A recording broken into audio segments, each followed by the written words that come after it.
pour rattraper un retard dans une matière ou préparer un examen, un diplôme, que faire si votre enfant, justement, ou si le collège de votre enfant ou le lycée ne propose pas d'accompagnement éducatif? Alors, cours à domicile, cours particulier ou cours directement dans un centre, un institut? Que choisir? La réponse dans ce reportage de Lucie Boisard, Mérac Moussissian et Laura Klein. Regardez.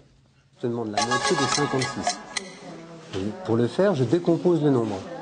Je vis 50 et 6. Ambiance studieuse, accompagnement individualisé. Ici, chaque semaine, une centaine d'enfants rémois suivent des cours de soutien, des cours à la carte en fonction de leurs difficultés. L'objectif du soutien scolaire, c'est pas de se substituer effectivement à l'école, mais d'accompagner les enfants pour qu'ils soient de plus en plus à l'aise avec le système scolaire. Un suivi nécessaire pour gommer les retards ou les troubles du comportement.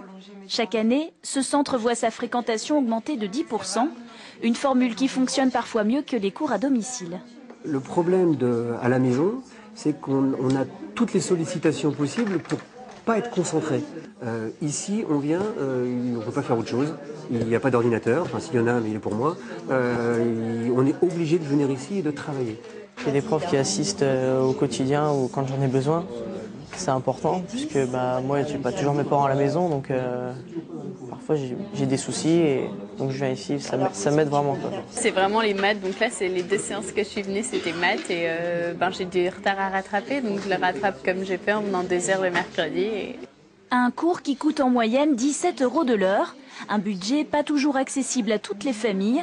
Depuis 2 ans, avec l'aide de la ville, les cours sont ouverts aux enfants issus des quartiers sensibles. Ce qui m'intéresse, c'est pas de savoir de quel quartier ils viennent, c'est quels sont les types de difficultés et après de les regrouper plus par niveau ou par matière. C'est ça qui est vraiment intéressant. Le fait de venir ici va à la fois les aider, mais en même temps donner une certaine, entre guillemets, paix sociale à l'intérieur de la famille. Il y a plus de conflit intergénérationnel. C'est pas maman qui vient pousser et qui vient m'aider à faire les devoirs, c'est quelqu'un d'autre qui est neutre, qui est ni professeur, ni parent. Un échange privilégié qui favorise l'apprentissage, un enrichissement réciproque entre les élèves et les tuteurs. C'est ce qui est plaisant, c'est de pouvoir aider un élève individuellement, de le voir progresser et de le voir aussi retrouver confiance en lui.